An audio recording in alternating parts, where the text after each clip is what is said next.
Listo, pues.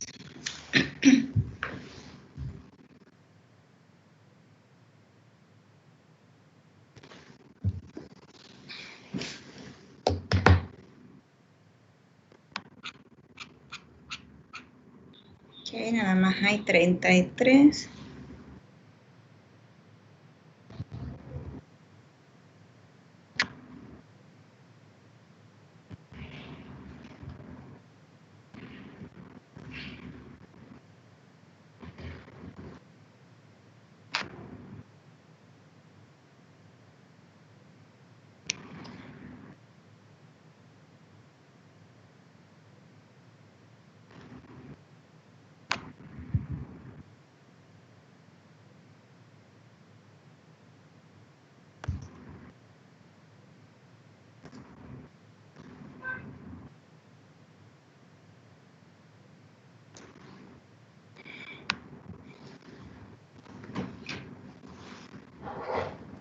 ¿Cómo han estado? Bien.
Ok, entonces me alegro que estén bien. Ese es usted, ¿verdad? El estrés. Así estoy yo, tratando de sobrellevar todo, ¿no? Toda la carga que tenemos. Ok, vamos a dar por terminada la unidad número 3. Para eso necesitamos ver los biciclos. Si no me escuchan, si tienen algún problema con la computadora o el audio, me avisan, ¿eh? Espero que esta internet está molestando desde ayer. Espero que me deje dar clase y hacerles el examen. Ok, entonces vamos a ver los compuestos bicíclicos. Como su nombre lo dice, son dos ciclos. Son bicíclicos, ¿ok? Entonces, aquí hay algunos ejemplos de esos compuestos bicíclicos. Lo esencial, sobre todo para ustedes que son estudiantes de química, ¿verdad? Es aquí, en este tipo de biciclos. Cuando los estudiantes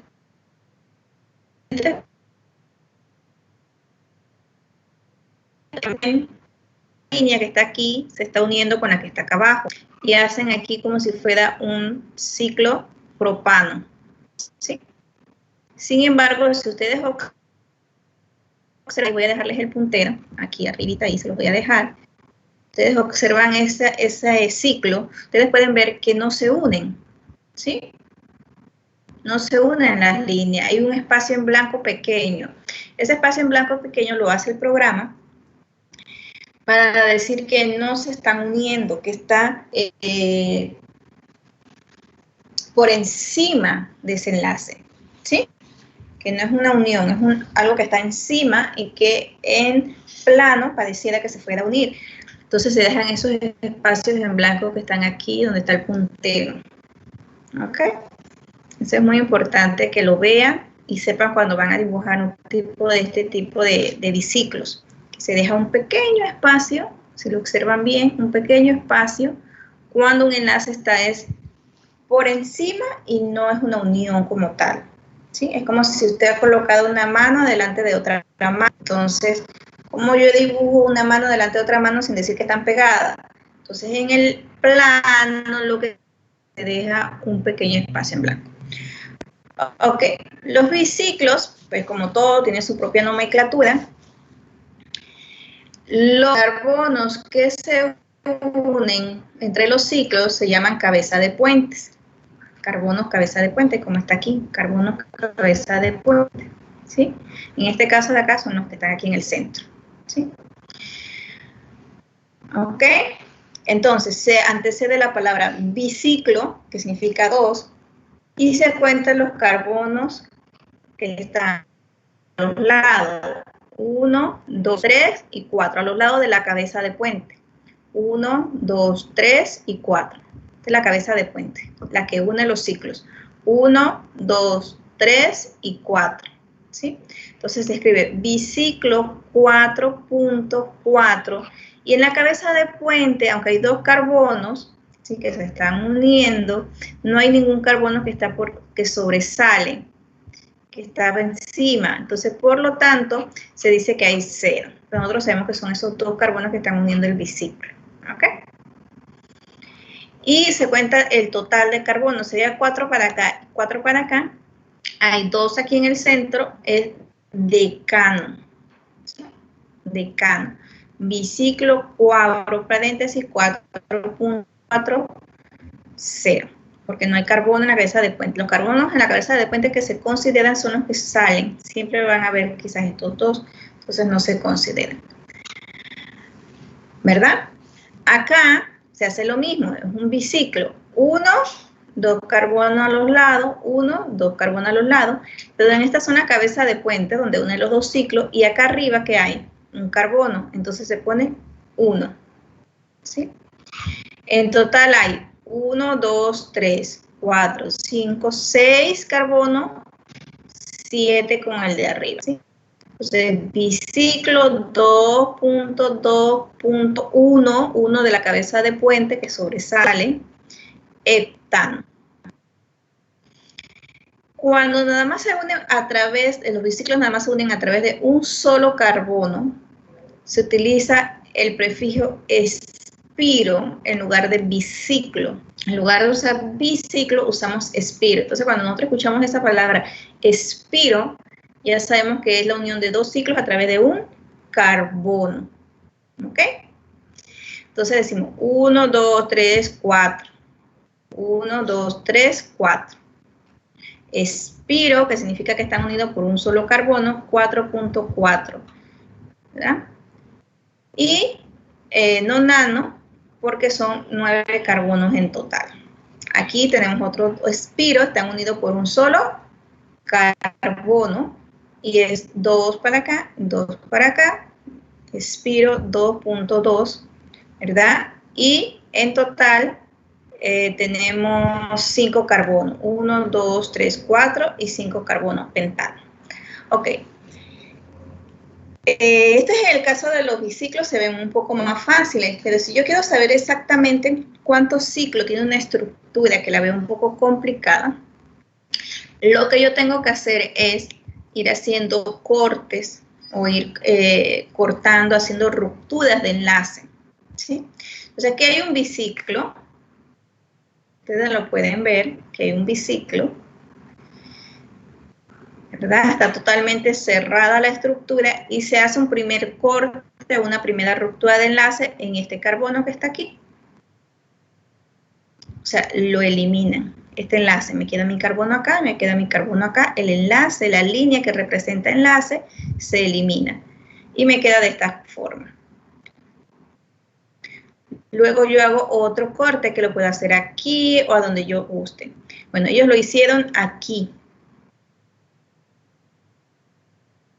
¿Ok? Y si ustedes observan en el primer corte les quedó todavía de forma cíclica, ¿sí? Ya cuando hacen el segundo corte, eliminan una línea de enlace que representa un enlace, ya le queda de forma acíclica o de forma lineal, ¿sí? Como esta que está aquí. Entonces, dependiendo de cuántas cortes, cuántas rupturas de enlace ocurran para pasar de unos ciclos, la cadena lineal es la cantidad de ciclos que yo tenga. Si yo hago 2 cortes o 2 rupturas de enlace, tengo 2 ciclos, o sea, es bicíclico. Si yo hago 3, son triciclos, 4 tetracíclicos. Dependiendo de cuántas veces yo tenga que hacer rupturas de enlace hasta formar una cadena lineal, me indica la cantidad de ciclos que tiene mi compuesto. Y acá, también, hablando un poco de la estereoquímica de los biciclos, pues podemos ver que existe esa estereoquímica cis y trans, igual que en los cicloalcanos, que son monocíclicos, que nada más son de un ciclo. Igual que en los alcanos monocíclicos, los bicíclicos, los tricíclicos, etcétera, los tetracíclicos. O sea, puede haber esa relación cis y trans. Entonces, aquí dibujado con cuña, dice que los 2 hidrógenos están del mismo lado, en la cabeza del puente, decimos que es cis. Acá hay uno hacia adelante y uno hacia atrás, o sea que están diferentes. En el espacio decimos que es trans. Y acá está con el modelo de bolas. Entonces aquí se puede ver uno hacia arriba y el otro también está mirando hacia arriba. Arriba y arriba. Por lo tanto es cis. Uno aquí está mirando hacia arriba y el otro está mirando hacia abajo. Por lo tanto es trans. ¿Okay? Lo mismo, solamente que aquí, esta imagen se las coloqué porque se ve más clara las conformaciones de silla. Miren la cis, para que los 2 hidrógenos queden hacia el mismo lado, en este caso arriba, se dibuja una silla como de forma vertical, ¿sí? Y en la trans, para que quede arriba y el otro quede abajo. Si usted la ve en plano, usted dice que es igual, miren. Que nada más que los 2 hidrógenos están hacia el mismo lado y acá uno está arriba y el otro está abajo, o hacia adelante y hacia atrás. Sin embargo, cuando vamos a la conformación de silla, ya no es igual. Cuando vamos a la conformación de silla, miren cómo esta silla se tiene que poner de forma vertical para poder que queden los 2 hacia arriba. ¿Por qué se pone esta silla de forma vertical? Porque recuerden que cada uno de los enlaces que está aquí o cada uno de los carbonos tiene que guardar una geometría, ¿sí? Entonces, si ellos necesitan estar los 2 hacia el mismo lado, en este caso hacia arriba, ¿ok? Necesito que aquí el hidrógeno esté en la posición ecuatorial. Por lo tanto, en la posición axial debe estar la silla o el enlace de la silla. En este caso, que necesito que uno esté arriba y otro esté abajo, necesito la posición axial, aquí, esta, hacia o libre, hacia abajo, para que estén uno arriba y el otro abajo en la posición axial. Entonces, en este caso, la posición ecuatorial la ocupa el ciclo, ¿ok? Entonces, se puede pasar de conformación plana, igual, a la conformación de silla en los biciclos, en los triciclos, en los tetracíclicos, en todo se puede pasar de la conformación plana de un ciclo hexano o de un anillo de 6 miembros a la conformación de silla. Profesora, bueno, una pregunta. Dígame. ¿Cómo sé cuál es el número del carbono donde están unidos los ciclos? Porque antes usted lo contó y era el 4, pero acá veo que en la conformación de silla aparece como si fuesen el carbono 5 y el carbono 6. Digo, 4 y 5, 4 y 5, 4 y 5.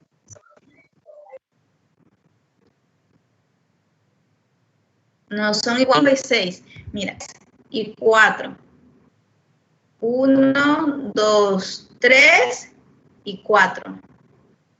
¿Sí? ¿Te acuerdas de la nomenclatura de los biciclos? 1, 2, 3, 4. 1, 2, 3, 4. La cabeza de puente no se considera. Entonces tengo 1, 2, 3 y 4. De este lado yo tengo 1, 2, 3 y 4. Y lo que está aquí es la cabeza de puente. No sé si soy yo, pero el puntero no se mueve. No se mueve. No. ¿Alguien más ve el puntero? ¿O no lo ven? Profe, yo tampoco lo veo. ¿No ven el O sea, sale el puntero, pero cuando usted lo mueve, tarda como que llegar a... a lo mejor lo estoy moviendo muy rápido. Ok, vamos a contar lento. Este es por el efecto de que, como es retardado la señal, a lo mejor lo moví muy rápido. Ese es el 1, ¿sí? Este es el 2.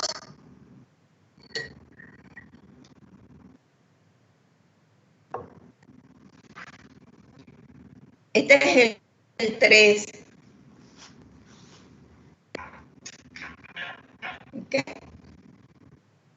Y este es el 4.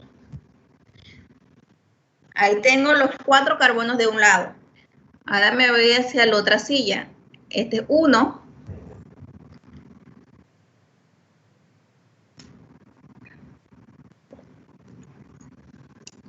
Este es 2.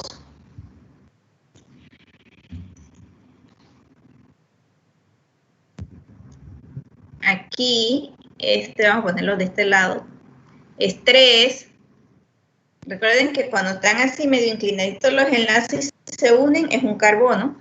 Ese es 3. Acá arriba, 4. ¿Sí? Ahora sí. Entonces yo tengo 4 carbonos de ambos lados. ¿Qué es lo que yo tengo aquí donde voy a poner el puntero ahora mismo?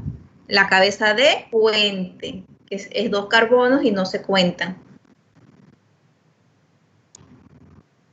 Ahora sí lo vieron. Sí, profesora. Ok, es eso, es que a veces uno se le olvida que esta cosa es lenta para transmitir, entonces uno asume que están ustedes aquí al lado de uno, ¿no? Lo hace muy rápido. Entonces hay 4 de un lado, 4 del otro, igual que aquí, igual que en la plana, 4 de un lado, 4 del otro.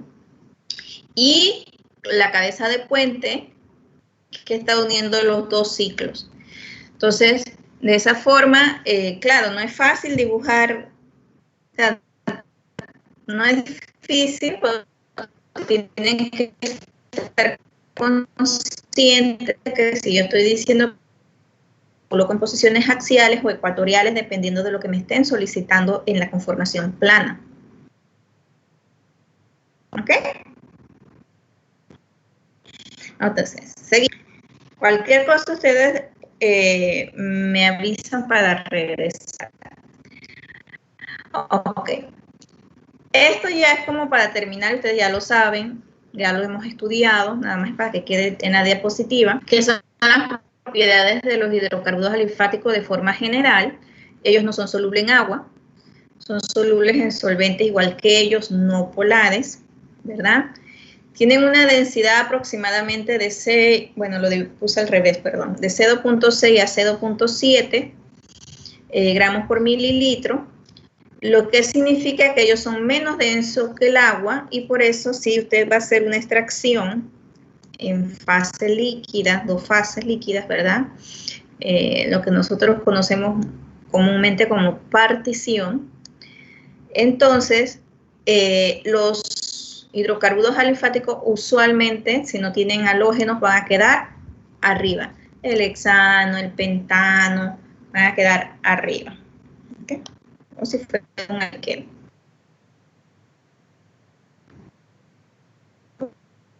Ya ustedes también lo saben, que aumentan a medida que aumenta ¿qué? La cantidad de carbono. Okay.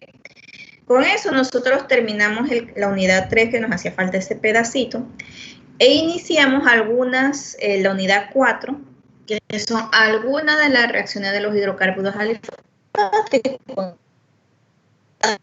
todas, pero vamos a ver varias, ¿ok?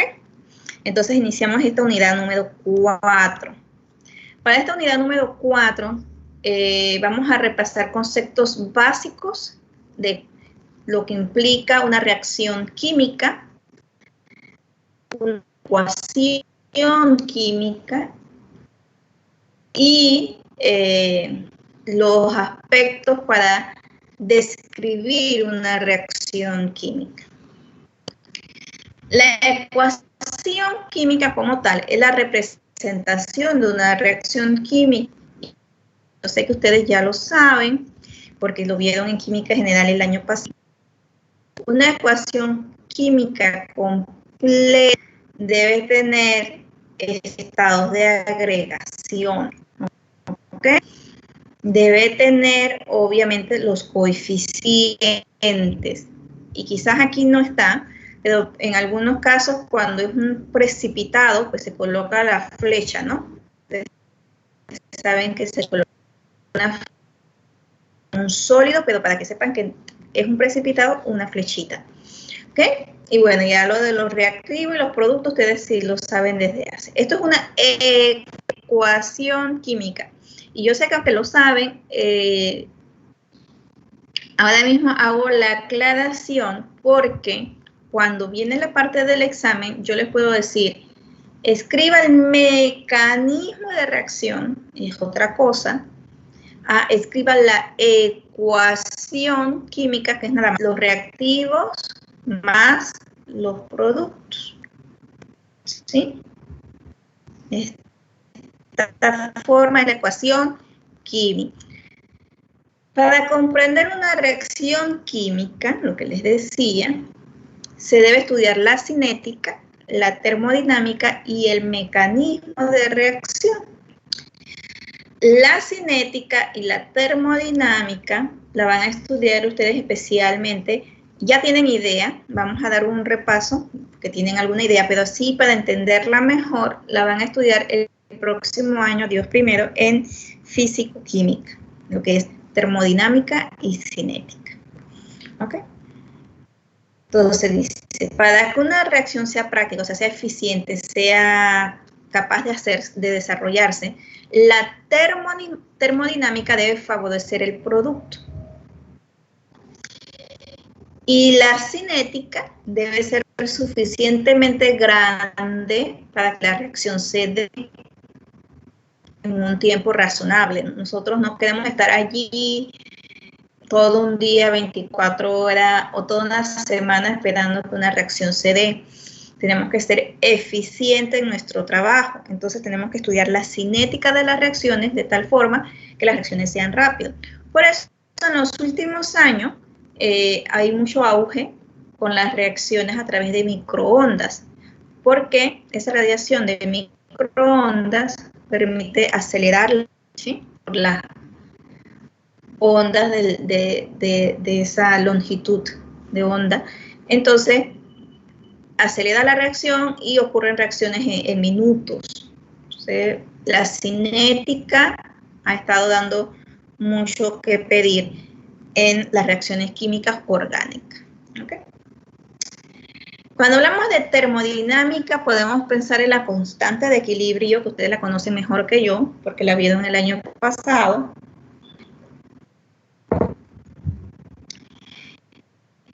Y se decía que si la constante de equilibrio es mayor que 1, entonces la reacción es favorecida, ¿okay?, en el sentido izquierdo-derecho. La energía libre de Gibbs, que si tiene esa energía libre de Gibbs un valor negativo, también la reacción es favorecida. ¿Ok? La entalpía, si la reacción exotérmica, se dice que favorablemente, termodinámicamente es favorable. Eso quiere decir que se va a dar con mayor facilidad las reacciones exotérmicas que las endotérmicas. Obviamente las endotérmicas requieren mayor consumo de energía. La entropía, ¿verdad? Bueno, nos va a decir igual si la reacción ocurre de manera espontánea, a temperaturas normales, o sea, a temperaturas bajas. Nos va a indicar cómo va a ocurrir nuestra reacción o si se puede dar o no nuestra reacción. La cinética, sin embargo, que también estoy segura que lo han visto en química general, ¿verdad? Me ayuda a mí a saber la velocidad de reacción. Qué tan rápida es, si es de primer orden, de segundo orden. Y importante aquí que la cinética depende realmente de la energía libre de activación. Y todas las reacciones, vamos a ver qué tanto energía de activación o energía libre de activación se requiere para ver si se puede dar o no. Es importante también mencionar que para calcular la cinética o la energía libre de activación, la temperatura, lo que les decía hace ratito, es muy, muy importante. ¿Ok? Entonces, aquí, por ejemplo, la cinética de una reacción, también sabemos que la podemos acelerar a través de catalizadores. La reacción se pueden acelerar a través de catalizador, acelera una reacción, la hace más rápida. En nuestro sistema, en nuestro cuerpo o en los seres vivos, las enzimas son los catalizadores, son las que aceleran nuestras reacciones. Cuando las personas empiezan a tener problemas con una enzima, que ya no están produciendo cierta enzima, van a tener problemas ya sea para la digestión, para crear un aminoácido esencial, entonces ya tienen que consumirlo, ¿verdad? O por lo menos no pueden consumir ciertos alimentos porque ya no tenemos ciertas enzimas. Entonces las enzimas son nuestros catalizadores, son los que aceleran nuestras reacciones en el cuerpo. Y bueno, aquí está lo del efecto de la temperatura en la velocidad de una reacción o en la cinética de una reacción. Entre mayor temperatura, pues la reacción obviamente requiere menos energía y por lo tanto, pues se da más rápido, ¿verdad? Ahora, un proceso puede ser termodinámicamente favorable, pero si la cinética no lo es, pues no se da.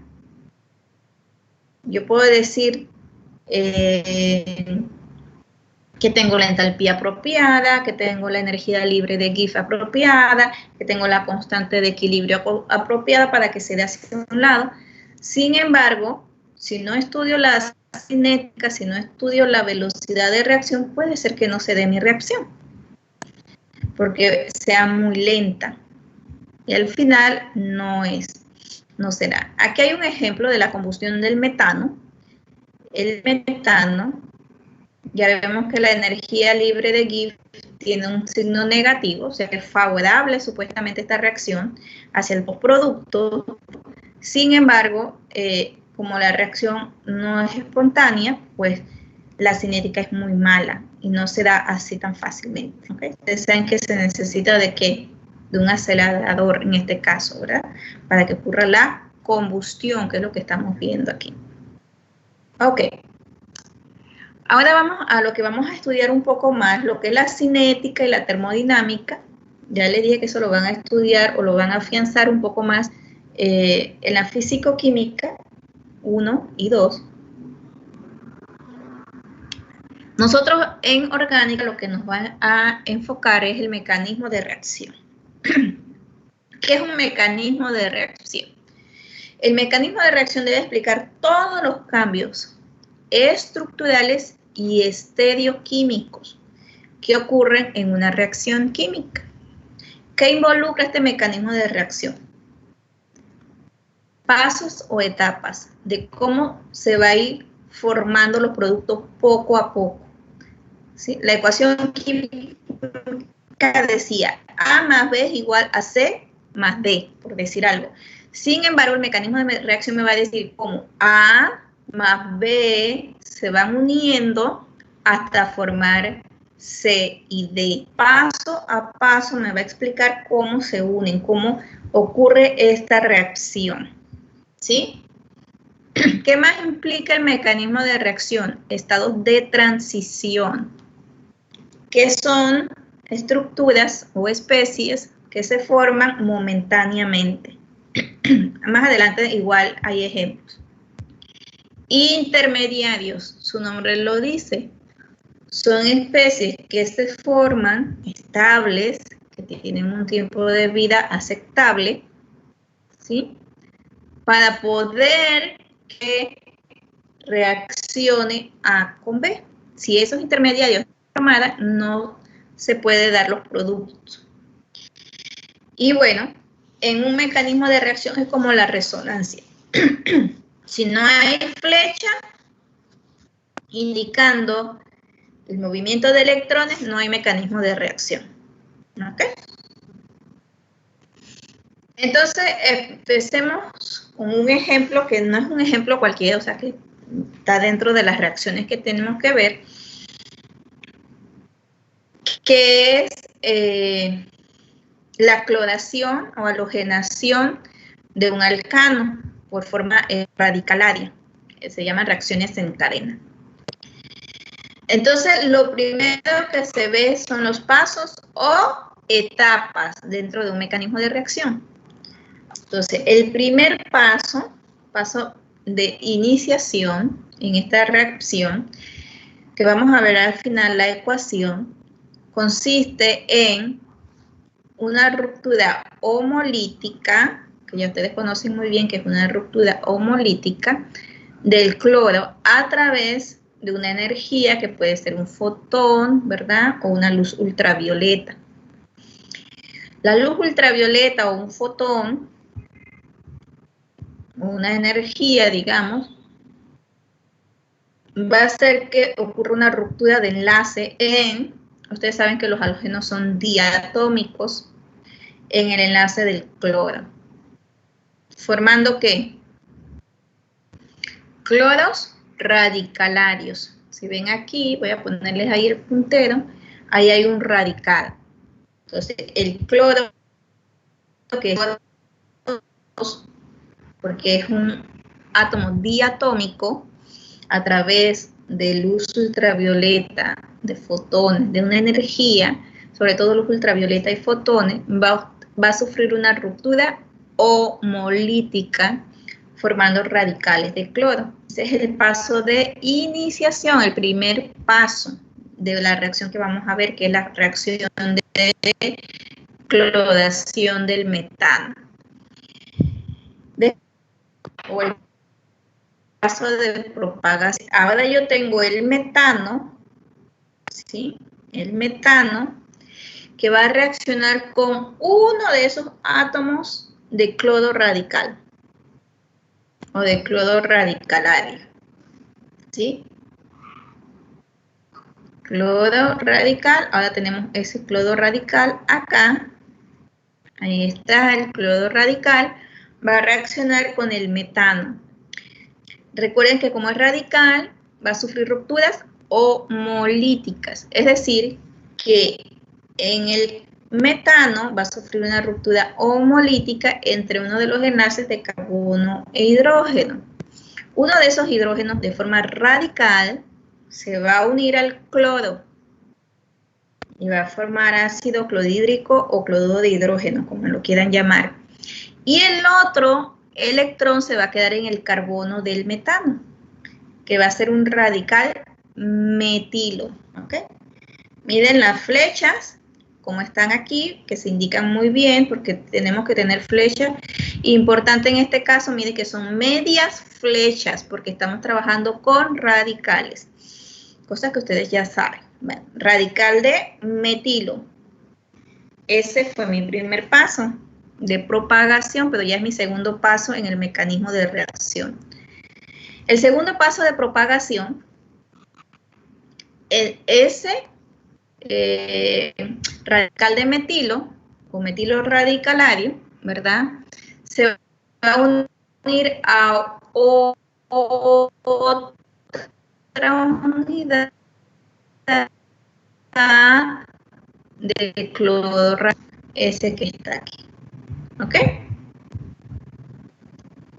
Y ya para terminar la reacción, lo que se hace es que si se están formando muchas especies de cloruro de metilo, perdón, de radical de metilo, entonces se hace chocar con las paredes de los reactores o que se unan especies radicalarias, ¿verdad? Eliminando.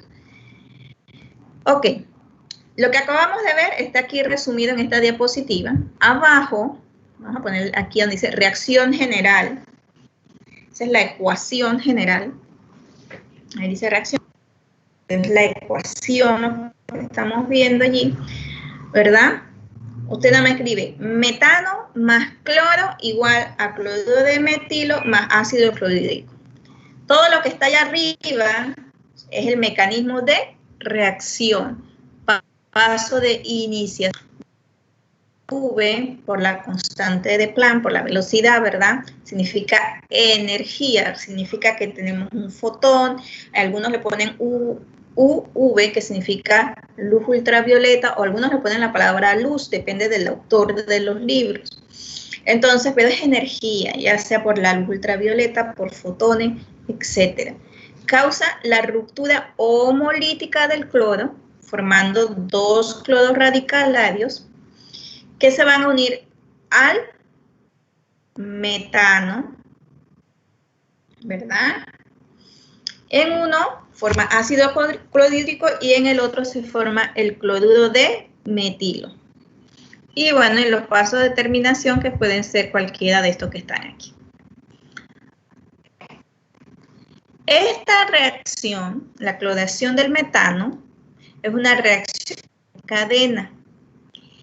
Eso significa que ella puede continuar reaccionando mientras exista el reactivo o la luz o la fuente de energía. ¿Ok? Aquí tenemos nuestro primer producto que va a seguir reaccionando de la misma forma, es decir, el cloro otra vez va a sufrir ruptura homolítica y ahora se va a unir a otro hidrógeno del metilo, del cloruro de metilo, y va a formar lo que nosotros conocemos como diclorometano o cloruro de metileno, que va a seguir reaccionando hasta llegar a lo que nosotros conocemos como tetracloruro de carbono. Por eso se llama reacción en cadena, porque puede seguir y seguir y seguir hasta que se consuman todos los reactivos, siempre y cuando existan los reactivos y la luz o la fuente de energía. Ok.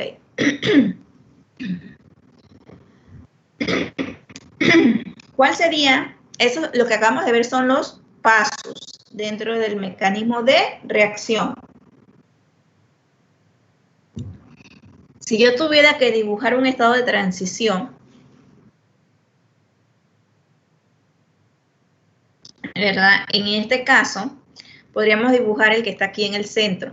¿Qué son los estados de transición? A lo mejor ustedes ya lo saben, pero yo se lo repito por cualquier cosa.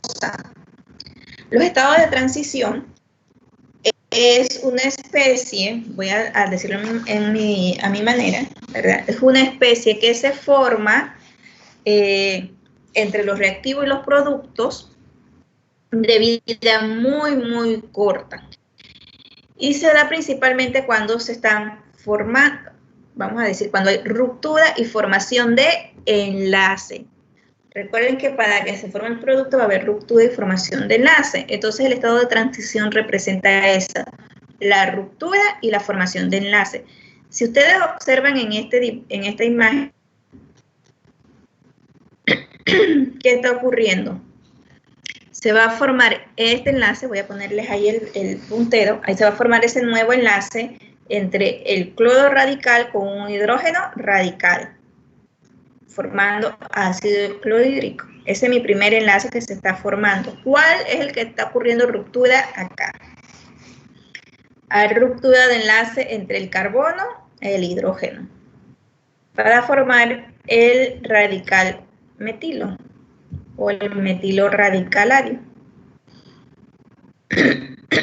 Entonces ese es mi estado de transición, cuando está ocurriendo la ruptura y formación de enlace. Y siempre va a estar dibujado así entre corchetes.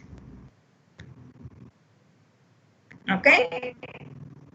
Nosotros nunca logramos aislar químicamente el estado de transición. Sabemos que tiene que ser eso. O sea, asumimos que si se va a haber ruptura y formación de enlace en una reacción, pues lo podemos dibujar de esta forma. Ellos no se pueden aislar. A diferencia de los intermediarios, porque son de vida muy corta, los intermediarios sí son especies estables que se pueden aislar y comprobar que se forman y decir, este es mi intermediario. Primero se forma esto, que después sigue reaccionando para dar el producto final, ¿sí? ¿Cuáles son nuestros intermediarios reactivos? O sea, que me van a ayudar en una reacción química de carbono. Bueno, nuestros 4 intermediarios de carbono son el carbocatión, que ya lo conocemos muy bien, los radicales, el carbón radical,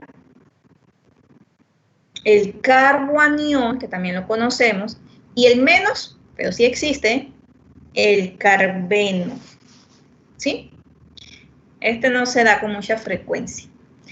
Los que más se dan son, o el que más se da es el carbocatión y el radical. El carbanión a veces. ¿Ok? Cada uno de los intermediarios son especies ya así estables, que se pueden lograr aislar y de comprobar que se forman, ¿verdad? Estos radicales, la estabilidad de estos radicales, obviamente va a depender, entre más estable es el intermediario, pues mejor la reacción, ¿verdad? Se facilita la reacción. Entonces, por ejemplo, cuando se forma un radical terciario, es más estable que cuando se forma un radical secundario. Es decir, que si mi reacción, yo puedo formar un radical terciario, la reacción va a formar más ese producto que el primario. Esto me ayuda a mí a explicar por qué se forma el producto final a través de la estabilidad de los intermediarios. ¿Por qué no se formó otro producto? Porque el intermediario sería más inestable. ¿Ok? Entonces, radical terciario es más estable. Terciario porque está unido a 3 cadenas de carbono. Ese carbono radical está unido a 1, 2 y 3 cadenas de carbonos. Que pueden ser ciclos también. Pero recuerden que él tendría que ser un carbono terciario, que ya lo conocemos bien cuando tenemos un carbono terciario, para decir que es un radical o un carbono radical terciario. Debe estar unido a 3 carbonos. O cuando ese carbono radical está unido a 2 carbonos, 1, 2, decimos que es un carbono radical secundario. O cuando está unido solamente a una cadena de carbono, es un carbono radical primario. O el radical de metilo. ¿Okay? Recuerden que Me es una forma de representar o de escribir metilo. Muy pocas personas ya lo utilizan. Bueno, no sé si los que hacen síntesis, pero usualmente uno escribe CH3. Antes, en la mayoría de los libros se escribía Me de metilo, ET de etilo. Perdón, y se usaba más en la forma abreviada. ¿Ok? Entonces los carbonos radicalarios terciarios son más estables. Lo mismo ocurre con los carbocationes. El carbocatión terciario es más estable que el secundario es más estable que el primario y ese es mucho más estable que el metilo. ¿Sí? En los carboaniones es al revés. En los carboaniones es al revés. En los carboaniones, el más estable es el metilo, el carbanión metilo, y el menos estable es el terciario. Ok, aquí les dicen por qué eso ocurre. Si nosotros nos regresamos a esta diapositiva, ¿qué significa el positivo. ¿Qué significa tener un carbocatión? Un carbocatión, ese carbono positivo, significa que perdió, ¿qué? Electrones, que está deficiente de electrones. Los grupos alquilos, o sea, las cadenas de carbono, ¿verdad? ¿Qué son? Donadores de electrones. Recuerden que ellos ceden densidad electrónica, que también está en las tablas, creo que en la segunda unidad. ¿Sí? Ceden electrones. Los grupos alquilos, los grupos de cadena de carbono, ceden electrones. Por lo tanto, si yo estoy deficiente de electrones, que es la carga positiva, y alguien amablemente me está cediendo densidad electrónica, significa entonces que me está estabilizando. ¿Ok? Pero ¿qué pasa con los carboaniones o carbaniones? Los carbaniones tienen más electrones o mayor densidad electrónica, por eso tienen esa carga negativa, esa carga formal de -1, porque tienen mayor densidad electrónica. ¿Sí? Entonces, si los grupos alquilos, los grupos de las cadenas de carbono, ceden y donan más densidad electrónica, pues lo que está haciendo es estabilizar más ese carbono, o sea, va a ser menos estable, porque ya él está cargado negativamente y todavía le están dando más, pues va a estar doblemente negativo, ¿verdad? Y por eso es que su estabilidad es contraria a los carbocationes o a los carboaniones. Ok, en los carbenos, aquí no hay una carga formal, no hay un radical como tal. Se dice que hay dos formas de tener, dependiendo de mi reacción, si va a ser radicalaria o no, a estos carbenos. Una es donde el orbital, un orbital sp2, está con los 2 electrones y hay uno vacío. O si va a ser el mecanismo de reacción radicalaria, o sea, con rupturas homolíticas, hay un electrón en un orbital p y un electrón en un orbital s2. ¿Ok? Entonces, dependiendo de eso, pues cambia su geometría y se utiliza uno o el otro. Si quisiéramos hacer mecanismo de reacción a través de orbitales moleculares. ¿Ok? La geometría, como le estaba diciendo, de los intermediarios cambia. Aquí está por lo menos los del catión. Es muy importante que vean esta muy bien, porque esta es la que más vamos a utilizar. Este es el intermediario más común dentro de las reacciones orgánicas, la formación de carbocationes. ¿Sí? Entonces pueden ver que su geometría ya no es tetraédrica. Tiene más una geometría plana, trigonal plana, más parecida quizás a la de los alquenos. Y miren cómo se dibujan aquí. Aquí está, voy a ponerle ahí el puntero. Así los dos hidrógenos hacia un lado, ¿verdad?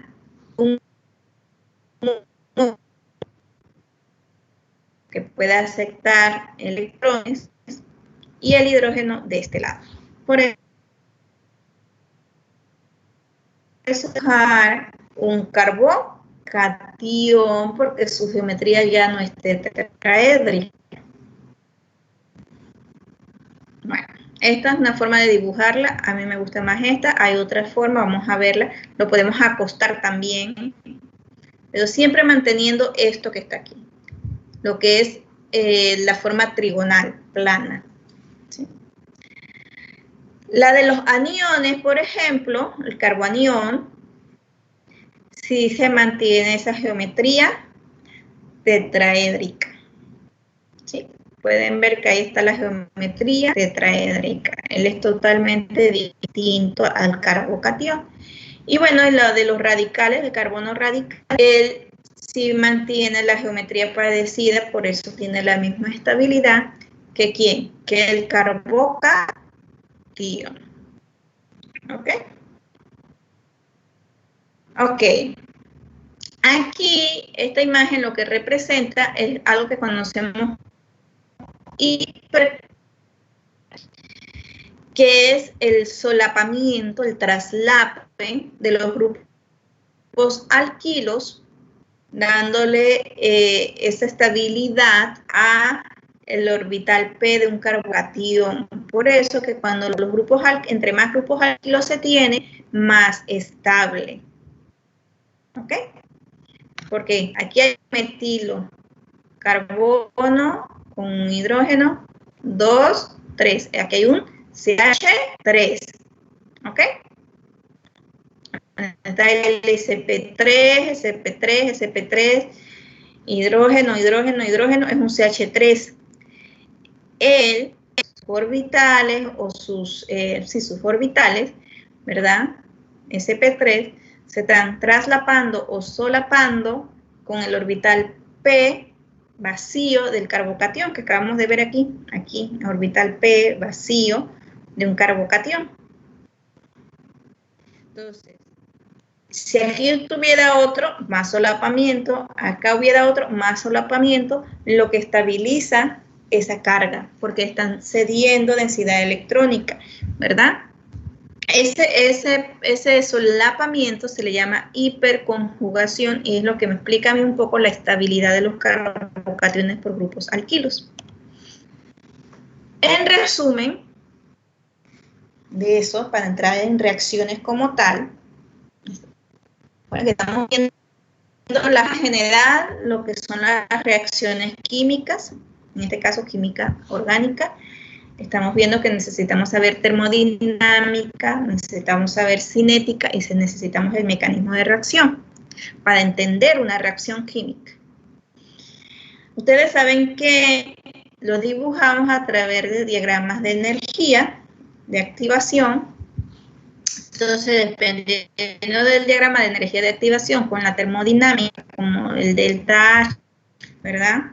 O la energía libre de Gibbs, o la energía, o la entropía, etcétera, nosotros podemos saber, ¿verdad?, qué tipo de reacción tenemos. Entonces, cuando ustedes ven este diagrama de energía, acá están los reactivos, la parte superior de la meseta, de la curva, son los estados de transición que se forman momentáneamente, con muy poco tiempo de vida.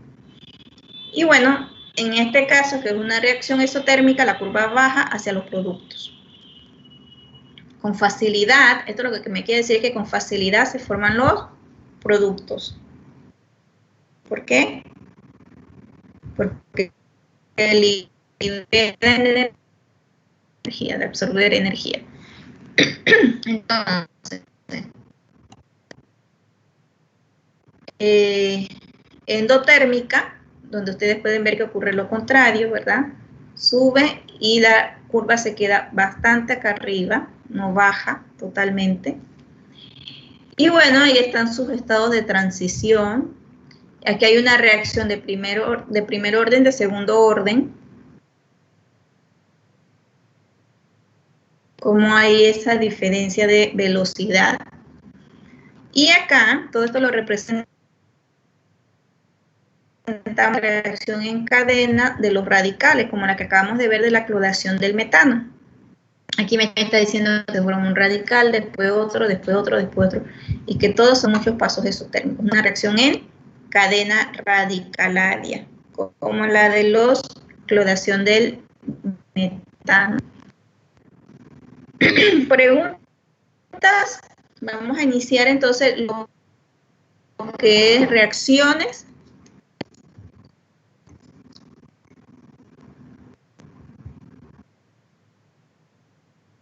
¿No? Ok.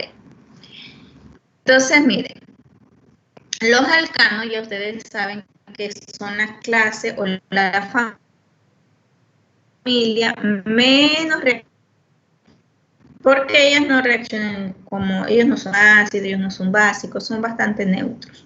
Con el taller ustedes también pudieron ver. Ok. Entonces, la reacción, la que todos utilizamos en nuestra vida cotidiana, casi todos los días, es la reacción de combustión. Como reacción química, tiene que estar balanceada, tiene que haber reactivos, tiene que haber productos, debieran haber estados de agregación, ¿verdad? Ahí no están escritos.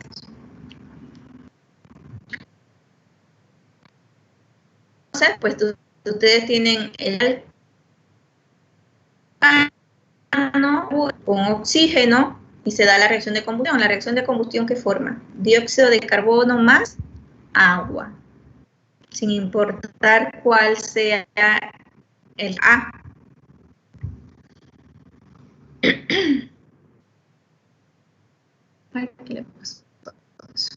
No sé.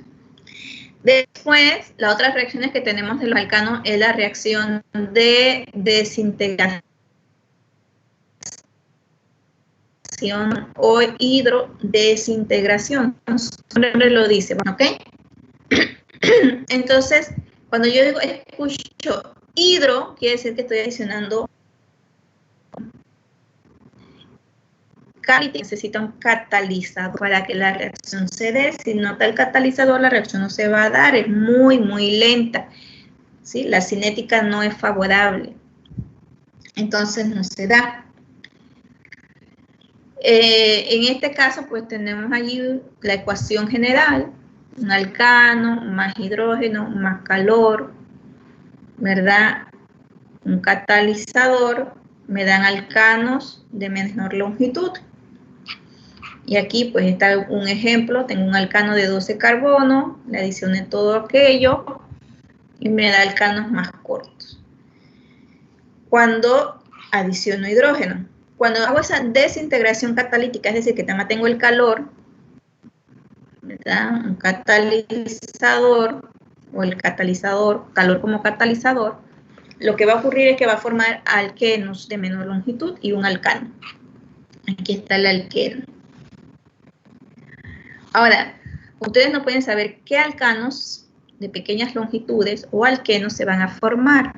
Estas reacciones se colocan allí, nada más para que usted sepa que está ocurriendo una desintegración, pero no es una reacción que usted puede llegar y decir, voy a formar este y este alcano de menor longitud, o voy a formar este alqueno específico. Usted puede tener cualquier alqueno, cualquier alcano, entonces no es una reacción que lleve un mecanismo de reacción común.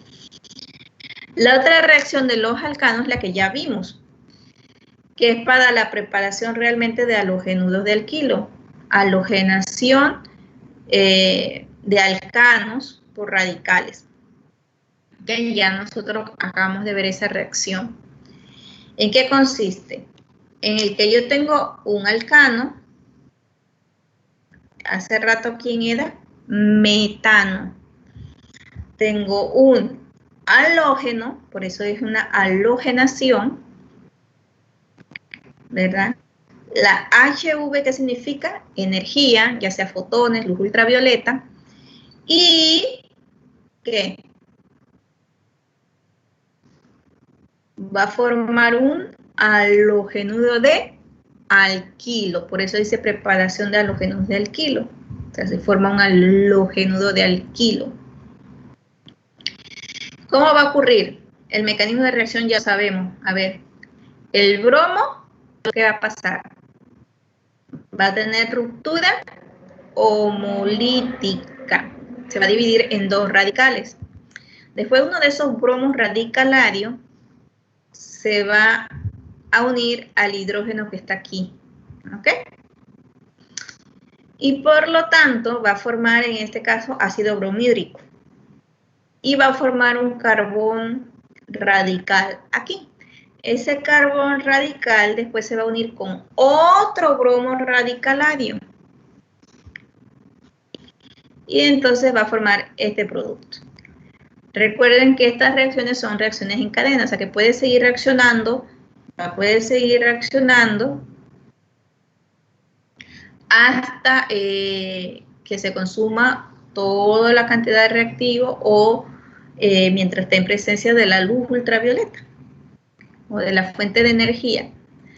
Ok, entonces miren aquí, hay este carbono. ¿Qué tipo de carbono es? es un carbono terciario. ¿Ok? Y miren, este carbono acá es un carbono primario. ¿Ok? Y me dice que se forma este con un 99%. ¿Por qué? Ahí sí voy a esperar que alguien abra el micrófono. ¿Por qué se forma ese 99% y este 1%? Para ver si han entendido algo de lo que he dicho hoy, no sé.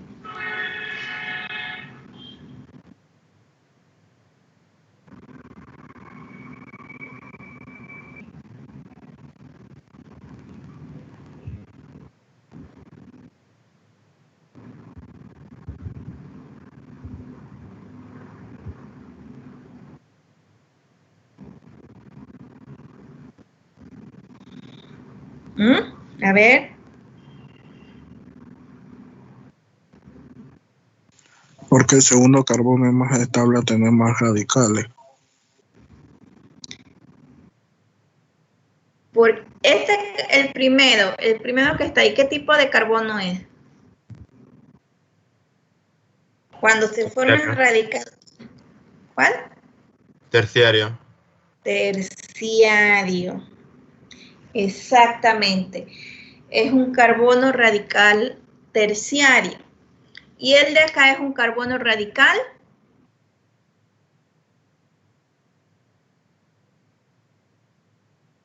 primario, ¿verdad? Entonces, es lo que acabamos de ver. La estabilidad de esos intermediarios me va a decir cuál es mi producto que se va a formar con mayor facilidad. Como un carbón radical terciario es más estable que el primario, mi producto mayoritario va a ser el terciario, donde la sustitución, vamos a decirlo, ocurre en el carbono terciario, por la estabilidad del intermediario. Ok. Entonces, empecemos a dar, esos son los alcanos. Empecemos a dar las reacciones de los alquenos. Aquí son muchas. Todavía no las he resumido todas. Tengo que mirar bien cuáles son, pero aquí ya yo coloqué un par. Ok, las reacciones de los alcanos son reacciones de adición. Los mecanismos de reacción tienen nombres. Pueden ser de adición, cuando su nombre lo dice, estoy adicionando algo, ¿verdad? Estoy agregando. Pueden ser de sustitución, su nombre lo dice también, estoy sustituyendo un átomo por otro. Puede ser de eliminación, elimino totalmente un átomo. ¿Ok? Pueden ser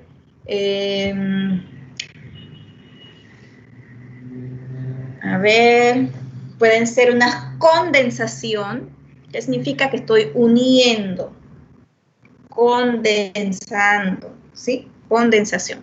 Esos son más o menos algunos mecanismos de reacción, los más comunes que existen para las reacciones de química orgánica. En el caso de los alquenos, la mayoría, ojo, la mayoría, no todas, la mayoría son a través de mecanismos de adición, reacciones de adición. Es decir, que la mayoría de las veces se va a adicionar ¿qué? Un reactivo ¿a dónde? En el doble enlace, que es el grupo funcional de los alquenos. Puede que ocurran reacciones que no sean de adición. Y existen reacciones que son la mayoría en el doble enlace, que es su grupo funcional, y es la que cumple con esto. ¿Ok? Pero hay algunas que no. Ok, mecanismo de adición a alquenos. Yo tengo un alqueno. Y el alqueno, ese enlace pi, que ya sabemos que existe, se puede mover por la resonancia, ¿verdad? Ese enlace pi actúa como un nucleófilo o como una base, dependiendo. A veces puede actuar como base o a veces puede actuar como un nucleófilo. Recuerden que las especies, como a algunos se los dije, pueden actuar como base o como nucleófilo, como los hidroxilos. Los hidroxilos, los OH, pueden actuar como base, quiere decir que pueden extraer protones, se transforman en agua, o pueden actuar como nucleófilos, donando ese par de electrones con una especie. Igual ocurre con los dobles enlaces de los dobles enlaces de enlace pi. ¿Ok? Entonces puede actuar como un nucleófilo o como una base. En este caso, pues dice aquí que está actuando, si tengo un electrófilo, está actuando como nucleófilo, ¿verdad? Él viene y se va a unir aquí a este electrófilo. Cuando eso lo hace, cuando este par de electrones del enlace pi hace ese ataque nucleofílico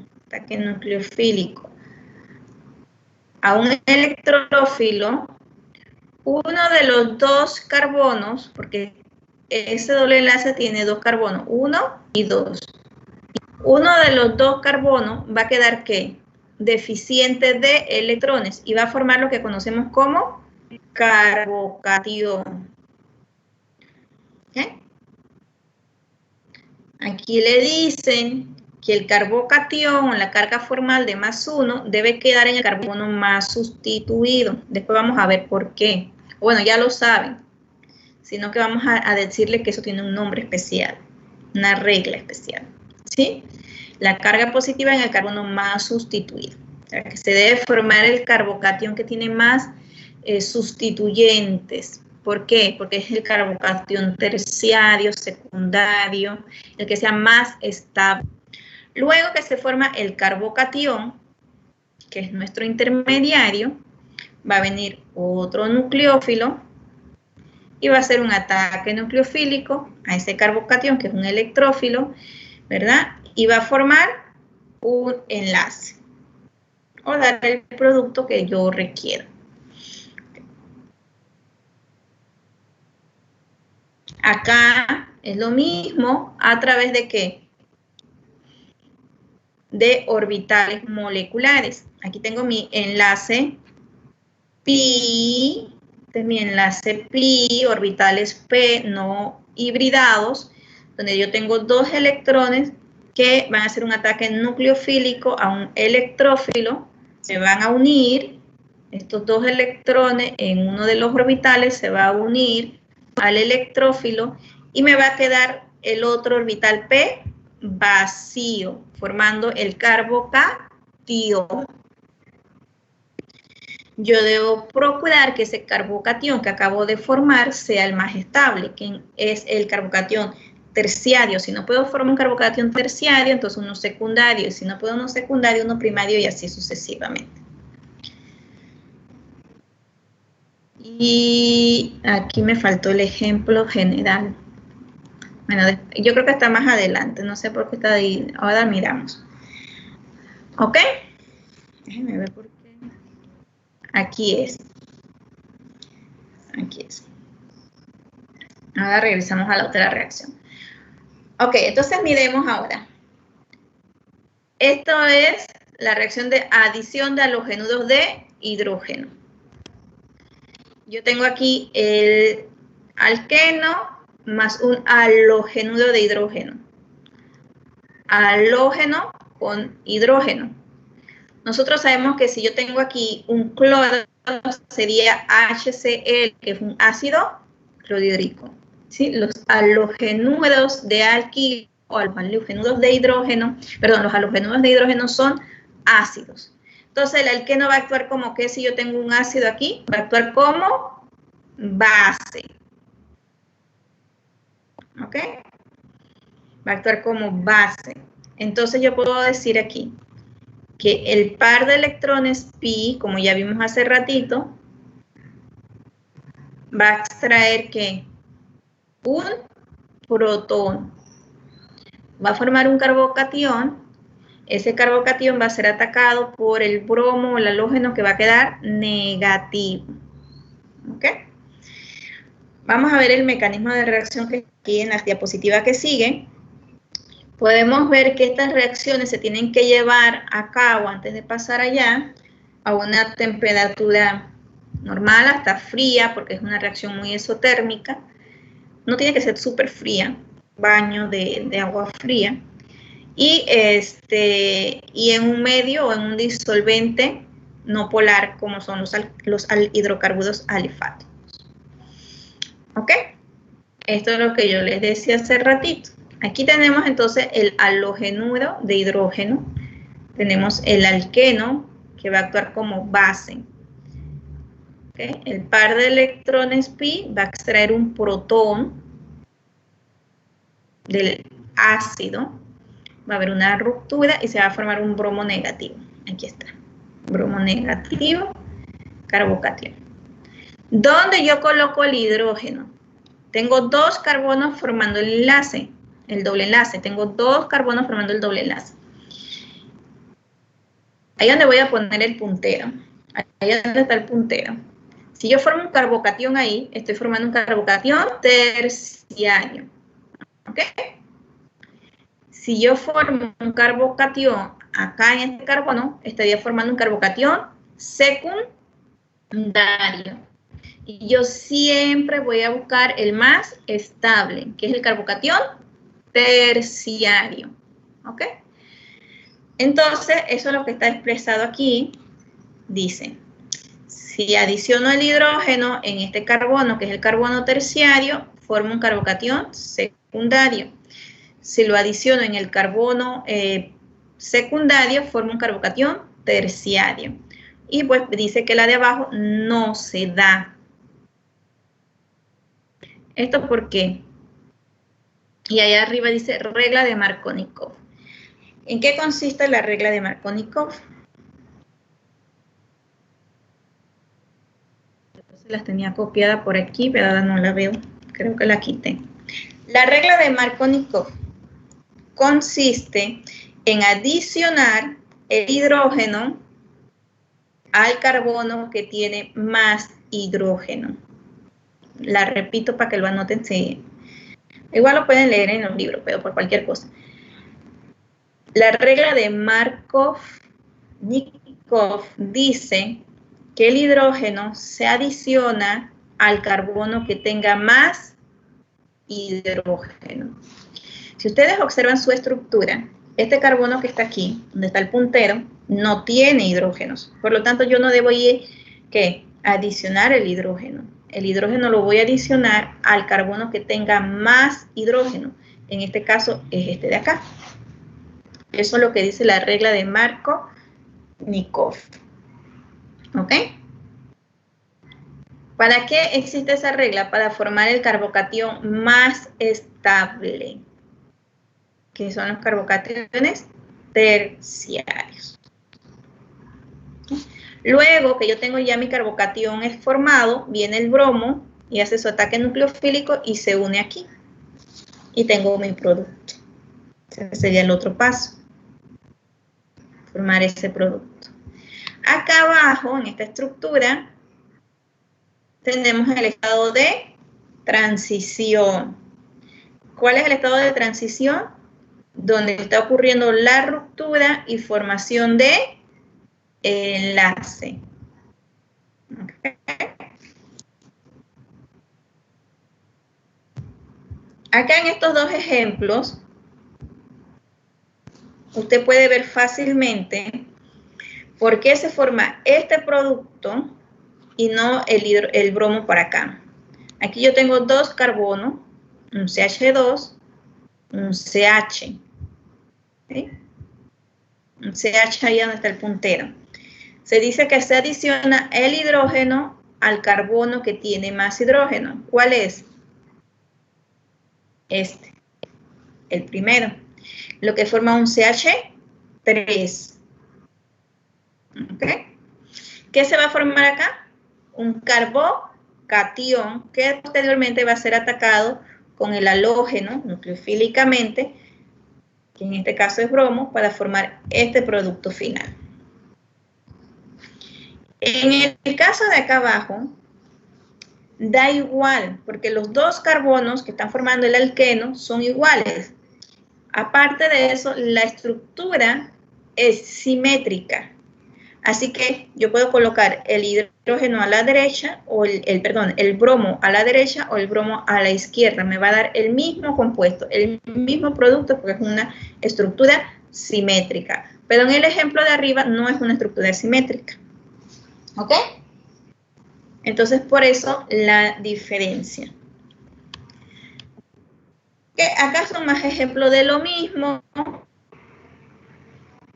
La regla de Markovnikov con otras estructuras. Esta que vamos a ver, esta que está aquí, que es una estructura cíclica, un alqueno cíclico, un cicloalqueno. ¿Ok? Ocurre lo mismo. El doble enlace actuando como base, porque está frente a un ácido, abstrae el protón. ¿Dónde coloco ese hidrógeno en el carbono que tenga más hidrógeno? En ese caso de ese alqueno, de ese cicloalqueno, es en el carbono de abajo.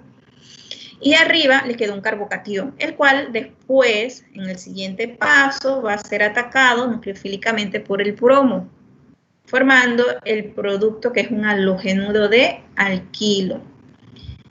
Y bueno, y ahí les dice que no puede ser el de abajo porque tendríamos un carbono o un carbocatión menos estable. ¿Ok? ¿Preguntas?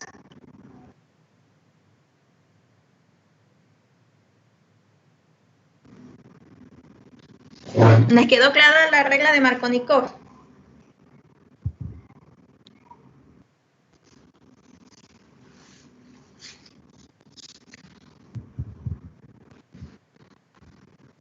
¿Sí?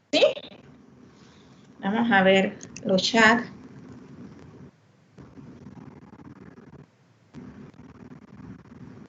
Vamos a ver.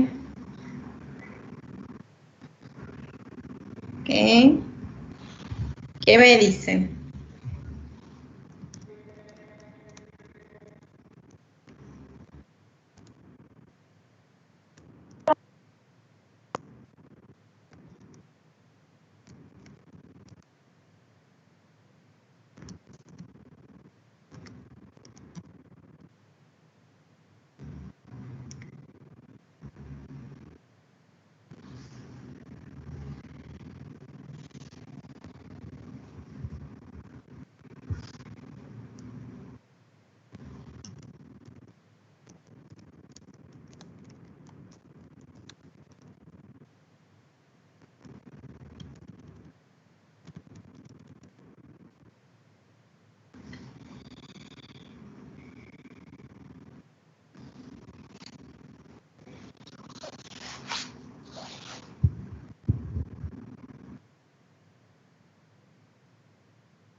Ajá. En el último ejemplo vamos a regresar a la diapositiva y después vuelvo y regreso para acá. A ver si el del ciclo alqueno.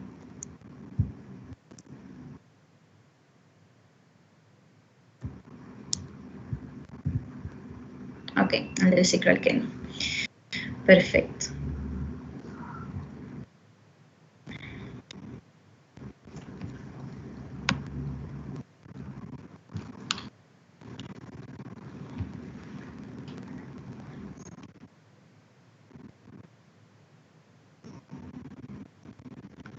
Aquí.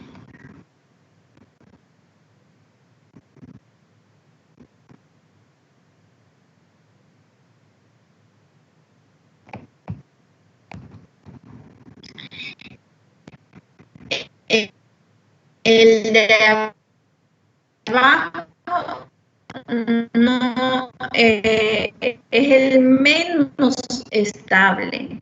¿Por qué? Porque mire el carbocatión que usted está formando aquí. Ahí donde está el punto.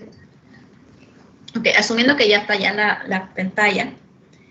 Ahí donde está el puntero, ¿qué tipo de carbocatión se formó ahí? Es un carbocatión secundario. El carbono que tiene esa carbocatión. ¿No se ve?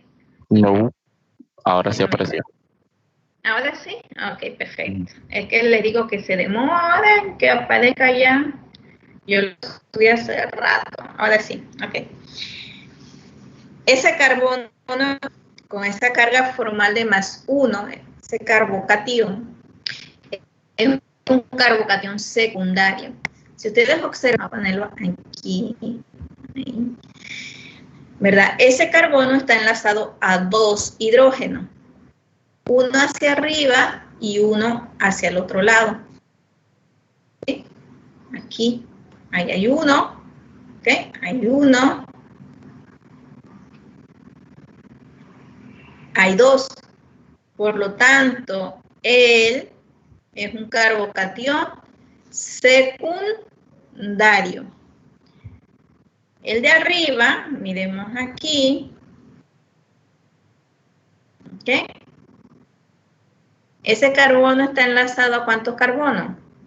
A 3. Uno hacia la derecha, el CH3, 2 hacia el CH2 del anillo, ¿verdad? Arriba, y otro CH2 abajo en el ciclo.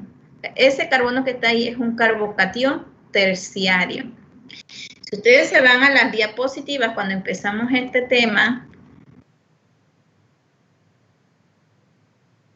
decíamos que los carbocationes, ahí está, ok, cuando los carbocationes terciarios son más estables que los secundarios, y los secundarios son más estables que los primarios, y los primarios son más estables que el carbocatión metilo.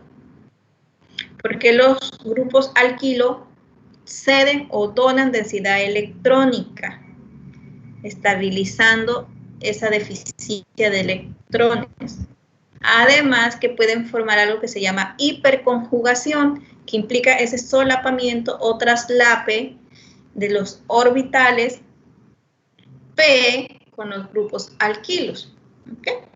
Todo eso me ayuda a explicar por qué un carbocatión terciario o un carbono radicalario es más estable, terciario, es más estable que uno secundario, que uno primario o que un metilo.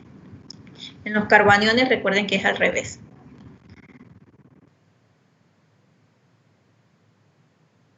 Aquí no sé por qué me quedaron al revés estas estructuras, estas diapositivas.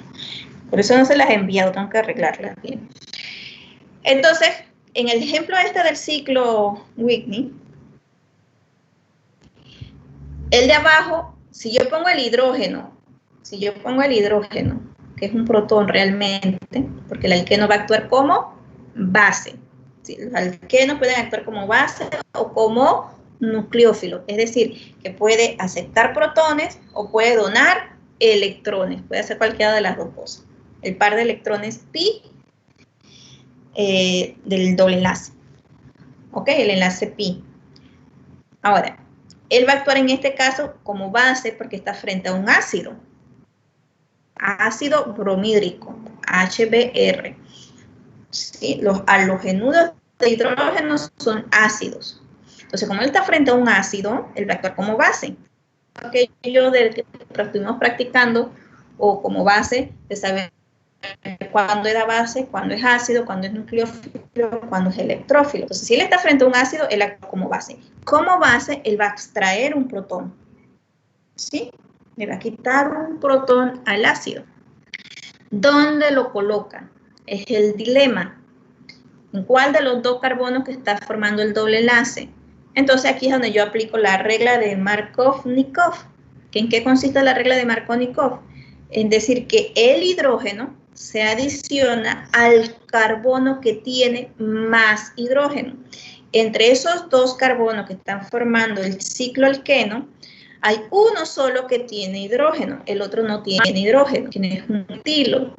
Entonces yo ese hidrógeno del ácido lo voy a colocar en el carbono que tiene más hidrógeno, que en este caso es el de aquí, ¿verdad?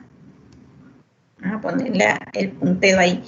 Ese carbono tiene más hidrógeno, así que el hidrógeno va a ese carbono.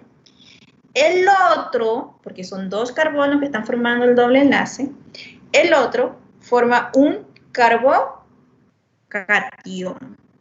Es decir, quedó deficiente de electrones.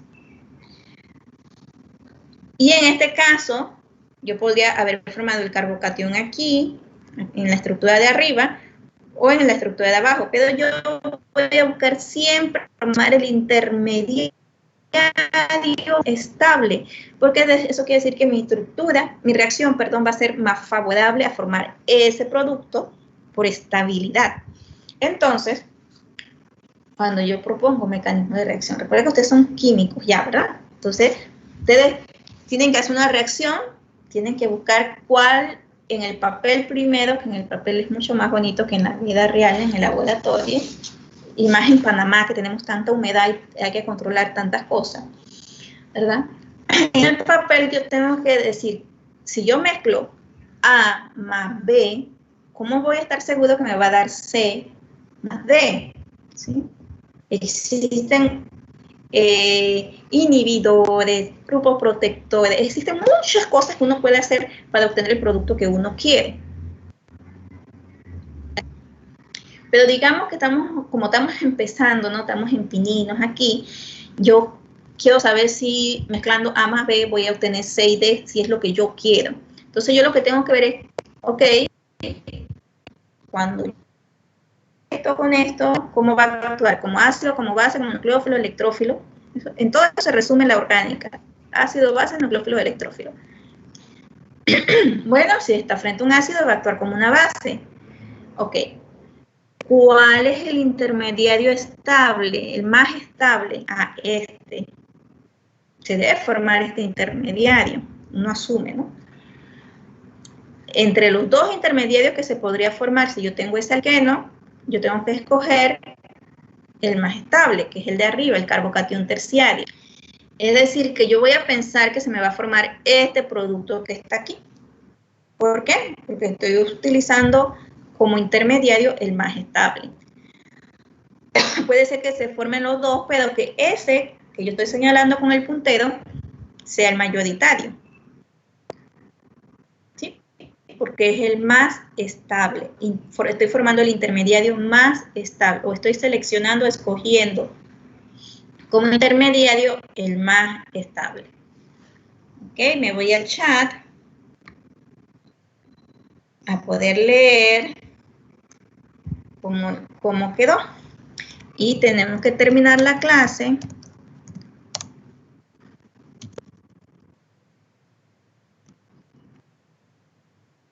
para poder empezar los exámenes.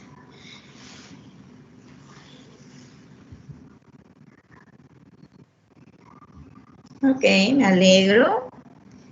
Muy bien, igual, cualquier cosa, el jueves seguimos viendo esto y cualquier duda que les venga, pues lo hacemos. Con mucho gusto contestar. Ok, ahora vamos a dar la clase para iniciar dígame, Misael.